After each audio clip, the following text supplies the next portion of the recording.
Hey everyone, and welcome to the Jim and Sam Town Square. I'm Chris Cangilla, and of course, yes, you are stuck with me once again doing this thing solo, as my co-host Scott King is on vacation of all places in Disneyland with his family. But maybe with Jermaine?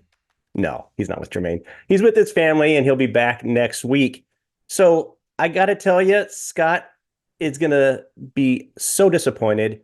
He's going to miss out on the discussion and the breakdown of what might have been one of the best things that happened this week. He missed the birth of the Jim Hates Things Bracket Challenge. Ah, so good. The Jim Hate Things Bracket Challenge. You know, it's a celebration for me, right up there with, the Halloween costume parade and the Secret Santa. It's one of those shows that will go down as one of the best things that ever thought of on Jim and Sam, and one of the best things that came out of Jim and Sam. So we'll have more on that later. Trust me, a lot more. So let's kick off our recap as we recap week 4 of March 2024. And the show and the week started off with Monday, and we had Mike Cannon in for Jim Norton. Jim was traveling back from his shows in Texas, so wasn't able to be in the studio or on Zoom. So Mike Cannon filled in for him, and we got some background on Mike Cannon and what he's been up to lately. He taped his special, or he will be taping his special, I should say, in Stamford, Connecticut, and asked Sam if he was going to be able to go since it's so close to him. And Sam said, "Nah, I looked at the date, and that's the same weekend as WrestleMania." So a little faux pas on Cannon, because I'm sure some of his fans are also wrestling fans.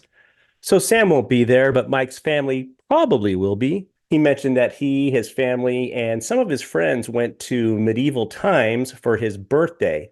And of course, we learned in past episodes of the Town Square that our friend Scott King went there as a younger man with his college friends, and they might have gotten kicked out. I'm not too sure on that. But back to to Mike Cannon being there. You know, he was there with his family. And he ended up buying his kids and himself all that swag, that souvenir stuff, right? And they talked about that. You know, Mike said that he didn't get that stuff when he was a kid in his troubled youth. And so he's going to spoil his kid and himself in doing that. And then Sam said, yeah, he didn't get that either. And so he does spoil his kids with that kind of thing too. So both Sam and kind of Mike kind of grew up differently, but they still kind of spoil their kids. You know, for me, I never got that stuff. Never really went to many things when I was a kid either, but I'm just must be a curmudgeon. I don't want to buy that crap. I'll buy stuff that they really, when they were younger, of course, when they really, really, liked something, or if we went to a ball game, something they could collect, but that light up, hat that you wear or something, just no. But we all know that Sam wanted that baseball cap at the Yankees game. So, that's probably where that came from. So yeah, we didn't have much of that when I was growing up, but Mike's son had a little bit of a tragedy. He left a stuffed animal at medieval times, and they got all the way home before they realized it. And so God loved Mike's wife, man. She just put on that alpha hat and went back and looked for it, and they found it. And it was such a great outcome to a story like that. I remember losing a stuffed animal when I was a kid. We couldn't find it, and we had an old oven in the basement, and I actually left it there by mistake. So I found that maybe a year later. But, we've all been through that. Travis brought up the point that when his daughter was younger and they're at Disney, of course, they lost a treasured toy or a stuffed animal, and he had to go back and find it. So yeah, it does happen, and sometimes you find things, sometimes you don't. But it was a good Monday for Mike Cannon being in. I think it was, pretty good. He brought something to the table that I don't think many of us knew about. And he told us about the greatest love story never told, but then it was told. So what I'm talking about is the J-Lo documentary, the self-serving thing that is out there now already, and Cannon knew all about it, and Sam and I and everybody else, it seems like, didn't know about it either. But they talked about how she said that she really wanted to get to the truth about these things and celebrate her challenges. And I think Mike said, or Sam said, "You're a sore winner. You won. Stop it." And it's so true. I don't know if you guys remember, but when she was on hosting Saturday Night Live a few years ago, every single sketch on that episode of Saturday Night Live was about how good she looked for being 50. And she does look good for being 50, but every single one. I just can imagine, in the pitch meetings where they kind of say, okay, all the cast members like, okay, I have this idea of what we can put J-Lo in, we'll do this and that, everything. That they're talking about things they could put her in, and then she's like, and then we'll say, that, hey, she's 50, she's in really good shape, or hey, she's 50, she's so attractive, she looks like she's 27. I'm sure that happened. I mean, you can just see it. So it was a very good break. They talked about that J-Lo documentary in depth, and it was pretty funny. And then during one of the conversations, we found out that there's possibly another guest arriving. Aaron Berg showed up on the wrong day. During that discussion, Travis got a message and he said that Aaron was in the lobby, but he wasn't in the system and he was scheduled for later on the week. So they had a debate on bringing him up, and we'll have more on that a little bit later. So, he was good. He was lucky, very lucky to be there because on Mondays when they began the gym, bracket challenge, the things Jim hates bracket challenge. And it's the absolute best idea I think the show has had all year for sure. And we're going to spend some time breaking it down right now. Okay. So it all started off with the talk of weeks of, when and months really of when they're jotting down things Jim hates. And if you remember, I brought this up too. And the caller actually called in saying, yeah, I was, keeping track of things Jim hates when I was listening to you guys at home here.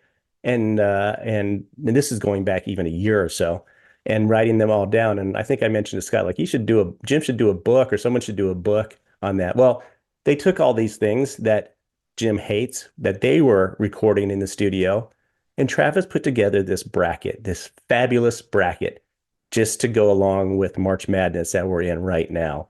So on Monday, it was, all the guys minus Jim, if you remember, because he's traveling, Mike Cannon and Aaron Berg, and they went over the whole matchup, right? So the whole bracket, I think, is 30 items. We're going to call them teams that 30 teams or items that Jim hates, and they released it on Monday. And it's kind of like they have that Sunday release party that they do in the NCAA where they talk about the matchups and how good one is, and this team could come in as a Cinderella story, and this is a perennial favorite. It was terrific. And then they released it to us so we could all fill out our brackets, which, of course, I did. And I think most of you, Jim and Sam fans, did as well. So they filled out the brackets. They had their ideas on what should win. We don't know what they did on Monday, but it was released and it was going to be a lot of fun. So Tuesday, that's when the games begin, right? The items. And Jim is there to tell us which item, which team should advance. They pitted up so many up against each other, right? And it was so good. And we'll get to the other stuff that, Jim discussed about his trip a little bit later. But let's get back into round one. It was so good. So in that break, they decided to put it all together, and Jim knew nothing about it, which was the best thing in the world. Jim knew nothing that they're putting this together. So he wasn't, swayed in any way. Well, maybe swayed a little bit when Sam would tell us what the matchup was, because there was a little bit of inside baseball and trying to persuade or lead the witness a little bit to go one way or the other, little table talk, if you will. But they got into the bracket with him. But before they even did the matchups, they decided we should have a punishment. And they created the punishment within seconds. And this is why I love this show so much. They decided that, what would she do? That punishment, you know what? Here it is. Whoever gets the least amount correct, the loser, gets a long, sensual hug from Travis.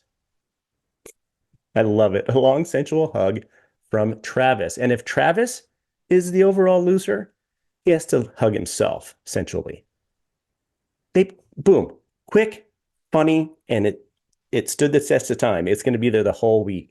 So here are the teams or the items that advanced in the first round. So you can take a look at it here.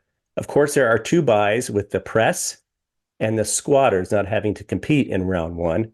And then Sam set him up masterfully, right? He jumped around, but I'll tell you in order. So in the West, the winners are Apple first iPhone with no flash. That advanced. Strike Zone Box advanced. Sitcom Backstories, which is a surprise win over the horns in songs, but it makes sense. Aerial shots of convertibles in rap videos. That one. Greg Abbott. Christy Nome, which I didn't remember who she was either, Sam, and college alumni. So all of those advanced. And for me, a couple huge surprises. I didn't think Chrissy Nome, because I didn't know who she was anyway, would beat Ted Cruz. Ted Cruz. There's so much talk about Ted Cruz, but she did. And then college alumni, which was a very surprise dark horse winner over Boeing 747 Max, the plane that Jim hates and been talking about. So maybe it's just because it's top of mind. Anyway, that was what was in the West. Let's take a look at what was in the East and the winners there. The guy who exposed the Kennedy assassination. This is a great one. I think it was a book that people kind of knew about here. Both Troy and Jim were not fans of this, but of course, since they're not fans, Jim hates it. He's going to advance. So that did. Pranks advanced. Hip hop breaks and songs was also a winner. And then we had the woman on the Belt Parkway rubbernecking.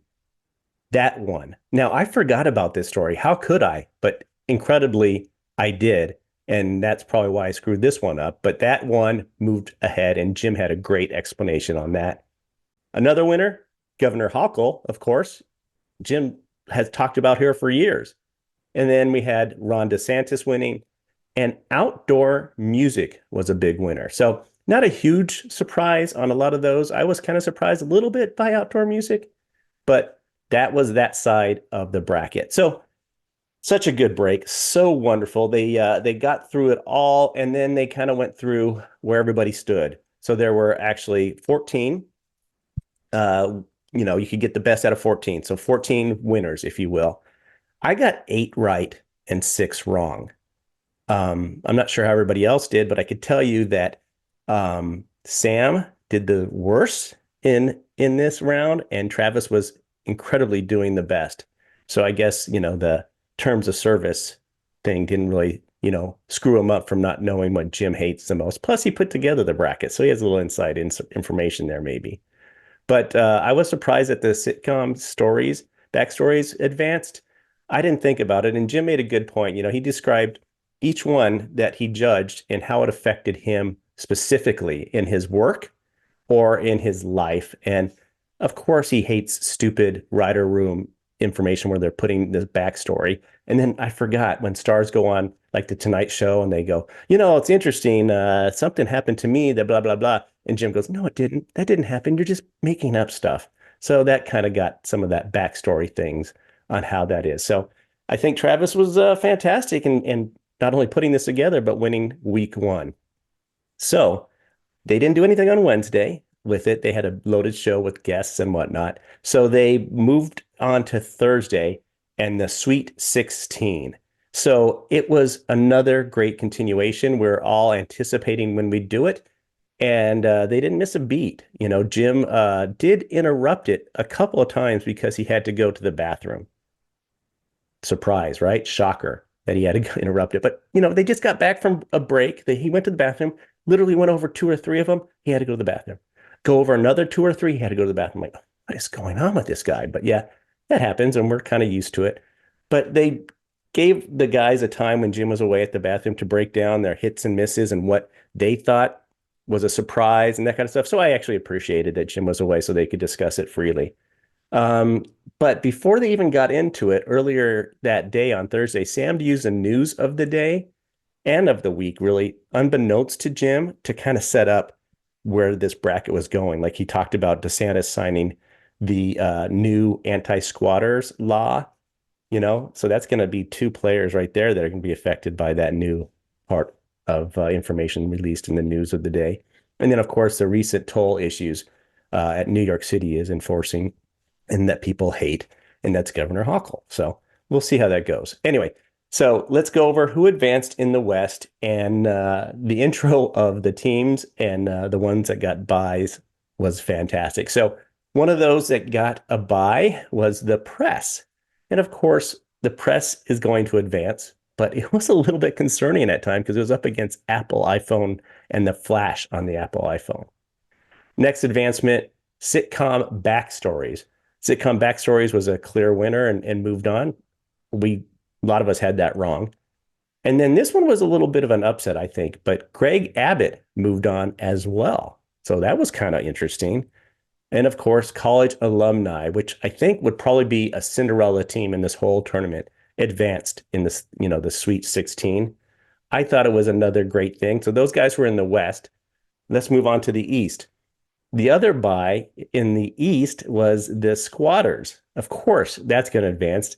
It was a tough matchup, though, because it was up against the JFK guy, the agent that was in that book and knew all this information and just released it, that Troy and Jim hate.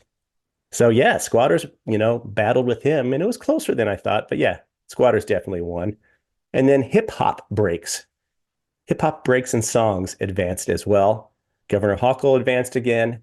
Outdoor music, which was a true surprise, advanced. And we went over the results. For the Sweet 16, I was 4-4. Just an awful setup, but I had some problems early on in having more teams advanced further in the tournament. So once they lost in round one, they were gone, right? So that's how I got screwed up. And this all sets up the Elite Hate, right? The Elite Hate. That's going to be for next week. So this is what my bracket looks like. As you can see, all the circles are my wins. All the X's are my losses. And so, like I said, in round one, I was 8-6. The Sweet 16, I was 4-4. So what does that make it? I have 16 points, and we'll get into the points anyway. So I'm 12-10. Just a horrible showing. 12-10, and you can kind of see where I'm setting up for the Final Four, the Elite Eight. I'm still okay. I have one of my Final Fours out, but I got Press and Squatters and Governor Hochul. And of course, the number one seeds, Press and Squatters, going after each other and Squatters winning. So we'll see how that works out next week when we get into the Elite Hate. I love that. Elite Eight, Elite Hate. So a caller suggested, and this is absolutely the right call, that just like the real NCAA men's March Madness tournament bracket, they have to give different weight to each round. So you have to give points. So round one gets 1 point. The Sweet 16 win gets 2 points, 3 points for Elite Eight, that kind of thing. So that will really help me, I hope, because I have 3 in the Final Four. Then they went through all of that. And then they were, in the course of this whole thing, Jim was hating new things, right? He was writing them down. And he would say something, they go, okay, add it for the next one, that we do the next one. And then I started thinking about it. And it made me kind of sad because we may not have a next one next spring, another March Madness. Because if Jim doesn't resign, if Sam doesn't resign, the show ends in December. And we won't make it to March and have another Jim Hates Things bracket challenge.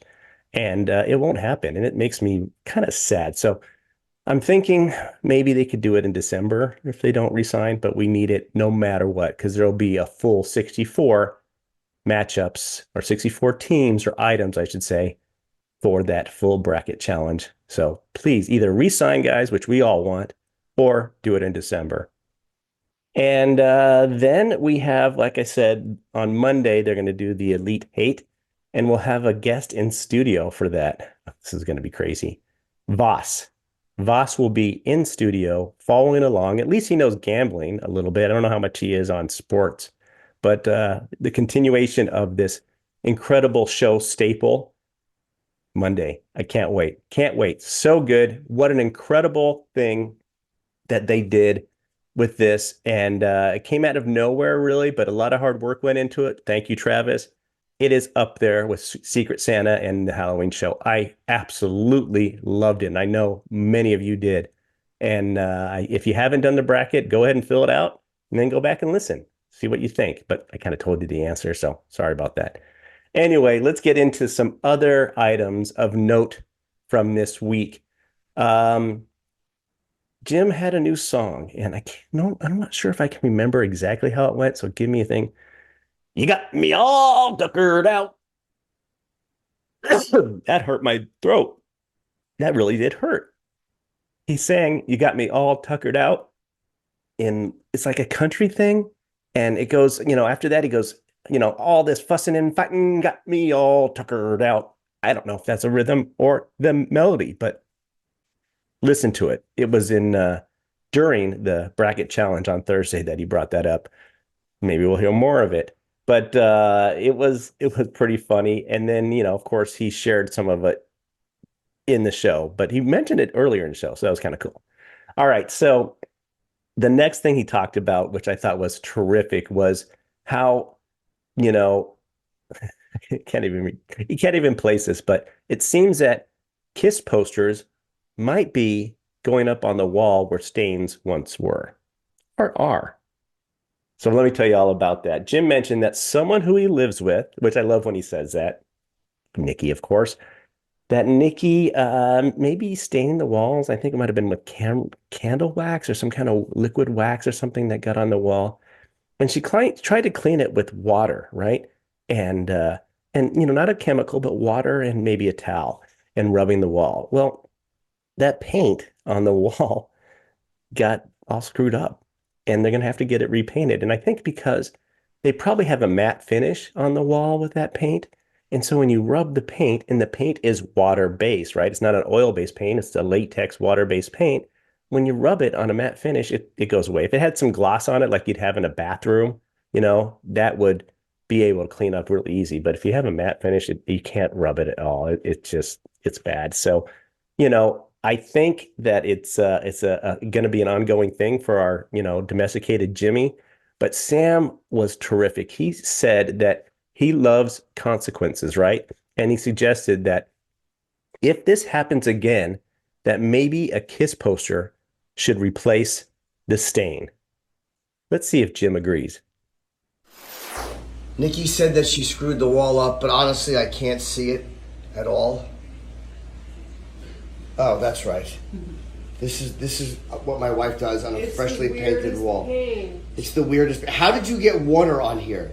Every rub with a dry cloth, it just gets oily and rubbery. It's nothing. Yeah, but why were you throwing water on it? Nothing but water.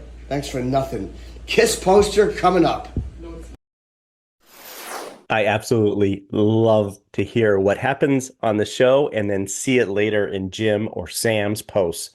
Absolutely dig it. And of course, we've gotten that, and we've gotten so lucky to have that with Jim over the last couple months since we knew about Nikki. So they're doing a lot more posting. So, all right, let's get back into stuff on the week. We'll try to make this fast. I know you guys are sick of me already, but we have some additional recaps of Jim's 12-day tour.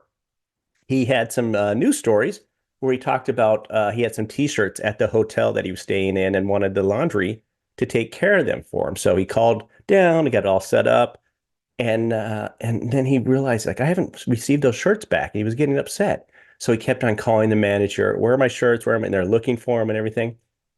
Turns out he never sent them down. They're on his dresser in the hotel, ready to go down there. I love that. It's such a great story. Jim didn't even send them down, and then he was bothering them. And then the other story, which I'm in full support of Jim, was Dallas hotel, right? He got to the Dallas hotel, and Jim has a suite. It was a little bit more than just having a nice room, so he got a suite. Why not? Plus, somebody he lives with does IG stories, so maybe he wanted a little bit of separation. But anyway, so he has this suite. They're getting ready to check in. I think they're there at 3:00. Check-in's at 4:00. And the person at the desk says, I'm sorry, but the person that was in the room the night before is still there. They have a late checkout, and they're a high-ranking member of our elite, bonus, whatever they call it, a platinum member. And Jim's like, well, I'm a gold member. And they didn't do anything. So she tried, we got another room for you. We'll put you in that other room. And here's $20. Oh, thank you for the $20. Appreciate it. So he's very upset. So when Jim's upset with these kind of things, what does he do? Ask for the manager.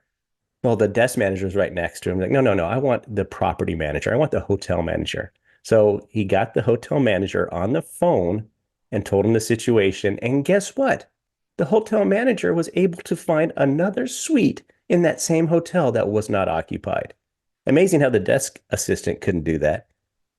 So I chalk it up to Jim being good at this. I do this a lot. Like I said before in this podcast, my family makes fun of me. So you got to get what you pay for. I'm not going to ask for stuff I didn't earn or get or pay for, but if you pay for it, you should be able to get it. So I absolutely love that story. But then something that I was kind of getting frustrated with, and I got to tell you, I I love Jim. Jim is so good, and I wouldn't be doing this podcast if I didn't love Jim. He is one of the biggest reasons why the show is so good in when he's in the studio, right? Because him and Sam have this great rapport, and he's so quick-witted. We've talked about it 1,000 times, but I think his forgetfulness, because he openly admit that he has forgetfulness, is frustrating the guys in the studio, and I think it's frustrating. I know me, and I'm not sure if it's frustrating any of you fans either, but he tells the same stories over and over again, as if they're brand new to us. Now, I have a friend that does that, and maybe I'm just more susceptible to it, but it drives me crazy. And I guess I don't have a lot of patience either. Just ask my wife. So that it really bothers me. But I started thinking, why does Jim do this? Because it's been doing more and more later lately. And he openly admits, I'm getting older. I don't remember that I told you these things. My memory is really bad. But Travis has pointed out how his memory is so good when it comes to old TV shows and what actor played what in what year and all that kind of thing.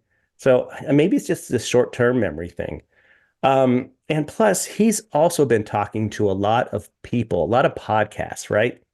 He and Nikki have been on a ton, so many more than they typically do.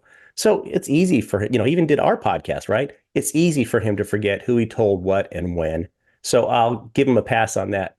Um, but he knows his shows, right? When he does stand up, he memorizes you know, all of his jokes and bits and everything.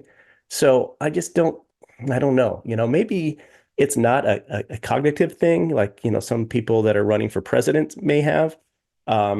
Maybe it's something different. And, I love him and I miss him when he's not in the studio. I was just thinking maybe Sam could just like hold up a card, like something when Jim is telling the story that he already discussed that says something like already discussed before, or something like that. But anyway, I depart. I love it. I don't think I don't love this show. I do. It's just something that is frustrating to me. So let's move on. Back to the recap.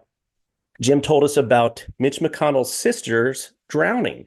And they talked about this because she was on her property and she backed her car into a pond. She couldn't get out and then drowned in this pond.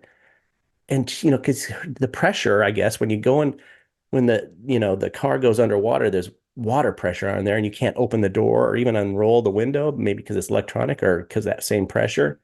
And so they talked a lot about how, to get out of that situation. Like if you're going down, to unroll your window before you go down, but who's going to remember that, right? And then a caller said, you're going to have challenges breaking the front passenger window because they make some products that you can break or you can take out, your headrest because it has a pointy end on one of those posts and smash it in. But the passenger and driver window on the front, they're made so that if you roll your car that you don't get thrown out of there. So it has kind of like a protective kind of matting on there. So that's not a good one. The caller said, go in the back and break the windows in the back because they're meant to be broken just for that reason alone. It's a lot to do when you are, maybe upside down or stuck in mud. Crazy. But it was a very interesting break, and I thought it was kind of cool.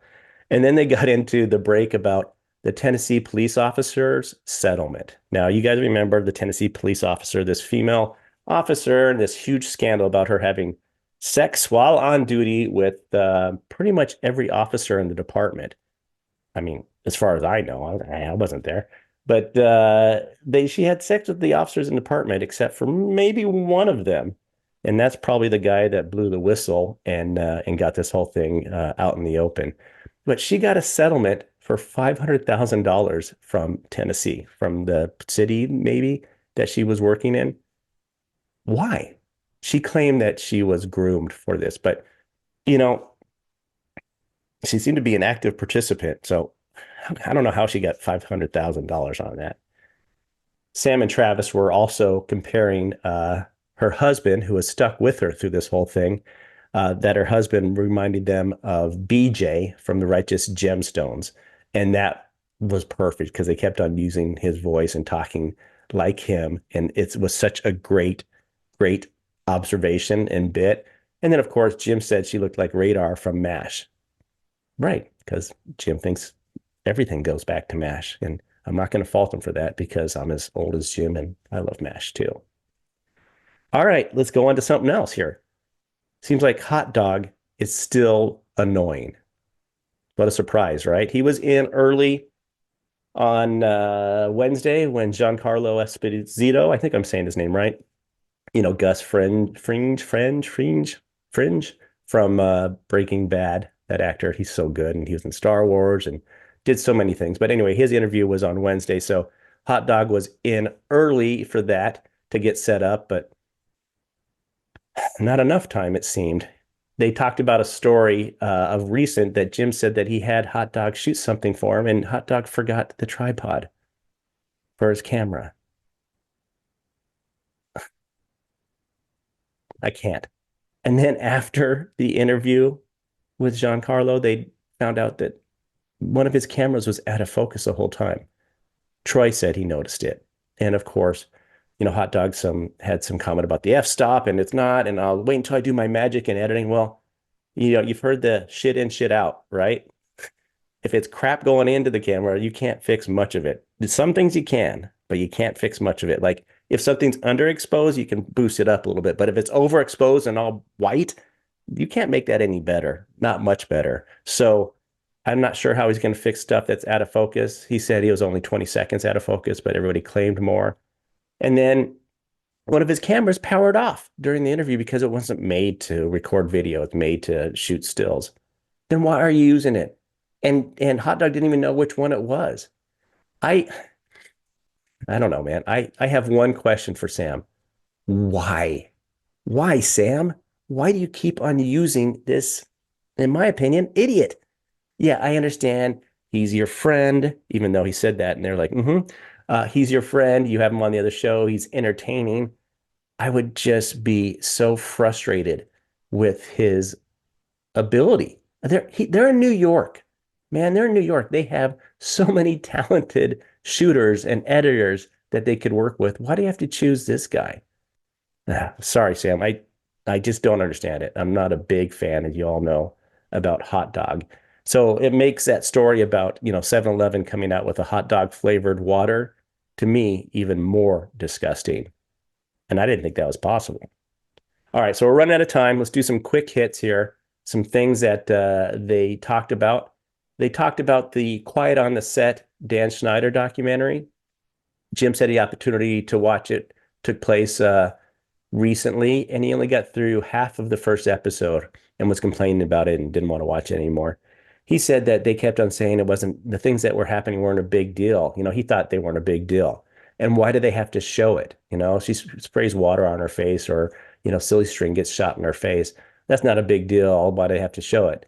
And then he had a point that, we're talking about these things were so upsetting, and then let's show it for sensational reasons. But I don't agree with that. And neither did Jim, pretty much Jim, neither did Troy, Sam, and Travis on this, because they said, you have to show this stuff. And they're not showing it to kids. They're showing it to adults to show what happened to these kids. This is a show, for adults, this documentary. So they have to show how bad it was to see what these troubled youth, went through. But they came to a point, and I think to a realization, and it makes sense to me, and I think maybe Jim too, that Jim's troubled youth maybe got him desensitized to this. And they also mentioned that it's going to get a lot worse. Now, I've gone through the whole thing, and it does get a lot worse. And you can't understand how these things happen. And then after what we might have seen transpire with Sean Puffy Combs, how these things still happen. Ugh, just horrible. All right, another quick hit. We talked about it a little bit earlier, but New York tolls are New York City's gonna have tolls for people driving into the city and forcing them to take, mass transit, which is already overcrowded and unsafe as it is. But, they're going to charge like $15 a day to drive into the city. And then like for trucks, like $36 a day. It's just ridiculous. And Jim said, well, it's New York City residents' own fault for voting for it. And I don't know New York City as well as everybody else does, but it's a Manhattan thing, and I think it's like the metro whatever takes care of the streets and that kind of stuff that Manhattan residents might have voted for it. I'm not sure if you're up in Queens or Brooklyn if you got a chance to vote for it, right? So that doesn't make sense. And then also, if you're, in the suburbs, like I live in the suburbs here, you don't get a chance to vote on New York City stuff. You vote in your own city. So Sam and, Westchester County didn't probably get a chance to vote on it either. So I hope it doesn't go through. I think it's stupid. They tried it here in Chicago. I hated it, and they didn't pass it. And it would really screw me up when I have to drive into work from the suburbs, and costs a lot more money, and it's ridiculous. And they'll find a lot of companies will move out of the suburbs and have their corporate offices somewhere else. So we'll see what transpires in New York City. All right, other items. They talked about made for TV movies, which of course I love because that's my era of 70s and 80s made for TV movies, a continuation on stuff from last week. They talked about TV film auctions, and the items. I think the door from Titanic just sold for a record amount, and I think it just beat out like Indiana Jones's whip or something like that. So they went through a lot of those things. That was cool. They talked about winning the lottery and the taxes and how that's upsetting and how to shelter that money and all that kind of thing. So that was a cool discussion. And then someone got Neuralink, which is that embedded thing, and was able to use X with their mind. Just crazy stuff. So a lot of good things. And then they talked a little bit about Sean Puffy Combs, but not a lot, which was surprising because it seemed like a story right up their alley with things that we've heard transpire with Epstein on the show. So we'll see. Maybe there'll be more on that next week. All right. Speaking of the week, it's time for best guest of the week. Of course, we had Mike Cannon. So I don't think he'd qualify because he was actually a guest host. So we'll not have Mike in this. We had Aaron Berg on, but he came in on the wrong day.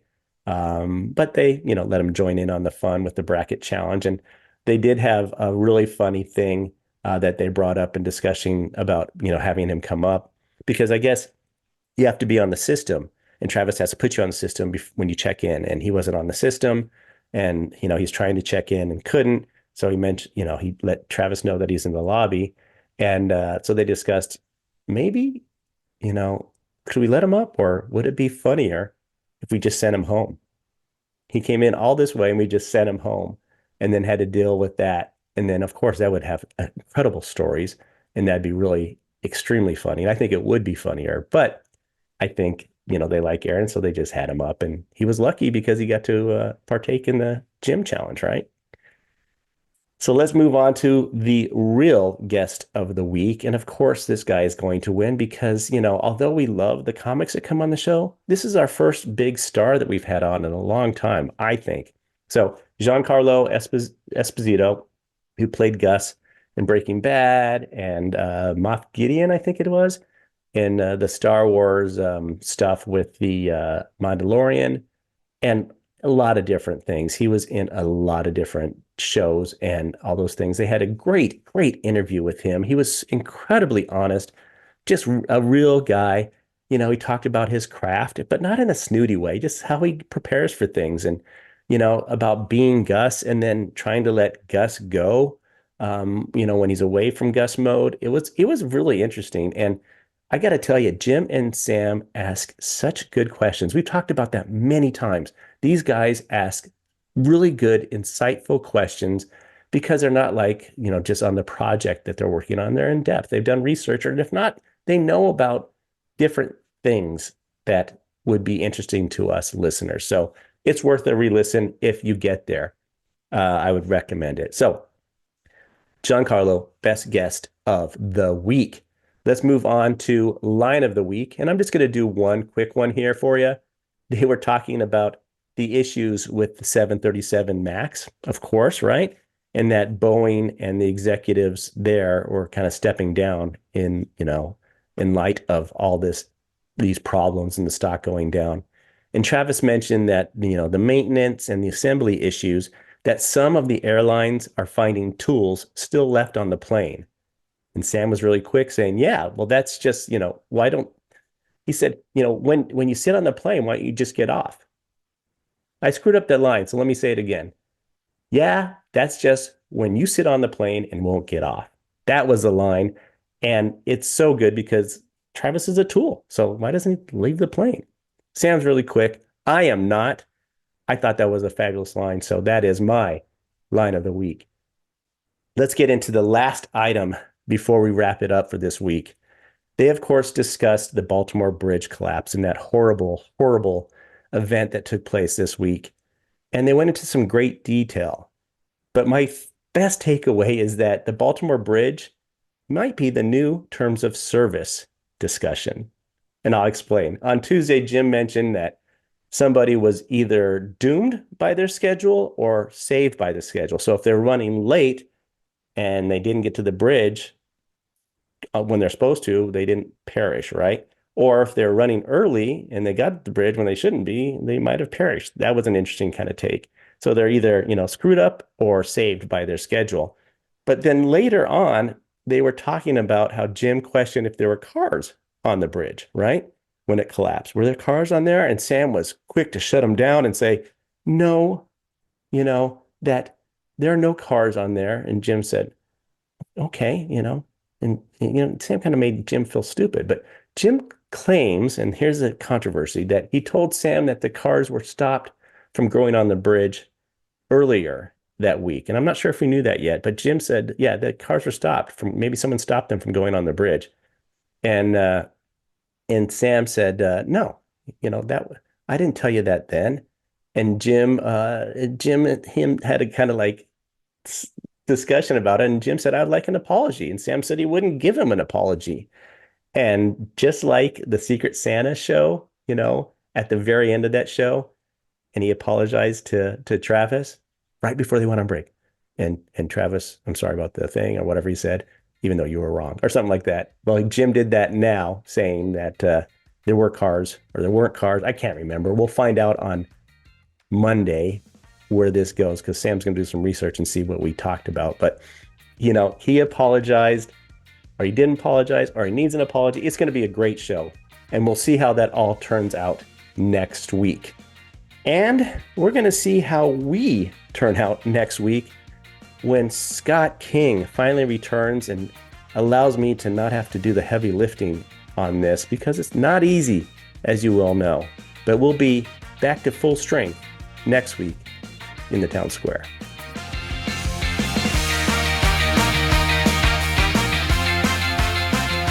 Thanks for watching and listening to the Jim and Sam Town Square. Please remember to like and subscribe and turn on that notification bell, not dog bell, so you don't miss an episode. And if you're just listening to the podcast, please leave us a 5-star review. We really appreciate it.